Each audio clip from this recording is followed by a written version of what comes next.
బాలీవుడ్కి వెళ్లిన తొలి హీరోయిన్ వైజయంతిమాల. 21 ఏళ్ల కెరీర్లో 60కి పైగా సినిమాల్లో నటించారు వైజయంతిమాల. వైజయంతిమాల గొప్ప గోల్ఫ్ క్రీడాకారిణి కూడా. ఆసియా స్థాయి పోటీల్లో కూడా ఆమె పాల్గొన్నారు. 2 దశాబ్దాల ఆమె సినీ కెరీర్లో వివాదాలు కూడా ఎక్కువే ఉన్నాయి. నాట్యానికే తన జీవితాన్ని అంకితం చేశారు వైజయంతిమాల.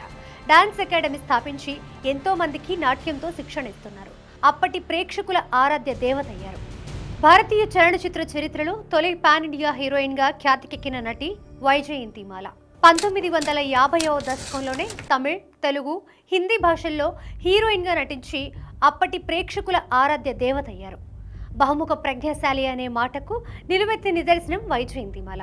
నటిగా, భరతనాట్య కళాకారిణిగా కళారంగానికి విశిష్టమైన సేవలను అందించారు. రాజకీయాల్లోనూ ప్రవేశించి ఎంపీగా ప్రజల సేవ చేశారు. అంతేకాదు వైజయంతిమాల గొప్ప గోల్ఫ్ క్రీడాకారిణి కూడా. ఆసియా స్థాయి పోటీల్లో కూడా ఆమె పాల్గొన్నారు. 1933 ఆగస్టు 13న మద్రాసులో జన్మించారు వైజయంతిమాల. చిన్నతనం నుంచే సంగీతం, నాట్యం పట్ల అభిరుచి పెంచుకొని వాటిల్లో శిక్షణ పొందారు. నటిగా పరిచయం కాకముందే గొప్ప నాట్యకారిణిగా పేరు తెచ్చుకున్నారు. 1949లో తన 13వ ఏట వాల్కే అనే తమిళ చిత్రం ద్వారా నటిగా పరిచయం అయ్యారు. దక్షిణ భారత చలనచిత్ర పరిశ్రమ నుంచి బాలీవుడ్కి వెళ్లిన తొలి హీరోయిన్ వైజయంతిమాల. 21 ఏళ్ల కెరీర్లో 60కి పైగా సినిమాల్లో నటించారు వైజయంతిమాల. 1-2 సినిమాల్లో తప్ప అన్ని సినిమాల్లోనూ హీరోయిన్గా నటించారు. హీరోయిన్గానే రిటైర్ అయ్యారు. 1970లో ఆమె కెరీర్ పీక్స్లో ఉన్నప్పుడే సినిమాలకు గుడ్ బై చెప్పారు. ఆ తర్వాత ఎంతో మంది దర్శక నిర్మాతలు అడిగినా మళ్ళీ సినిమాల జోలికి వెళ్ళలేదు. తెలుగు, తమిళ్, హిందీ, కన్నడ భాషల్లో నటిస్తూ ఆ రోజుల్లోనే అత్యధిక పారితోషికం అందుకున్న హీరోయిన్గా పేరు తెచ్చుకున్నారు. ఆమె నటించిన మధుమతి, నాగిన్, సంగం, దేవదాస్, సూరజ్ వంటి హిందీ సినిమాల్లో తన నటనతో, నాట్యంతో ప్రేక్షకుల్ని మంత్రముగ్ధుల్ని చేశారు. రాజ్ కపూర్ స్వీయ దర్శకత్వంలో నిర్మించిన సంగం చిత్రంలో రాజ్ కపూర్, రాజేంద్ర కుమార్లతో కలిసి నటించారు. ఈ చిత్రంలోని పాపులర్ సాంగ్ మే క్యా కరూ రామ్ ముజే బుడ్డా మిల్ గయా పాటకు వైజయంతిమాల కొరియోగ్రఫీ చేయడం విశేషం. 1 ఏడాది 2 సినిమాలకు ఉత్తమ నటి అవార్డు అందుకున్న ప్రతిభాశాలి వైజయంతిమాల.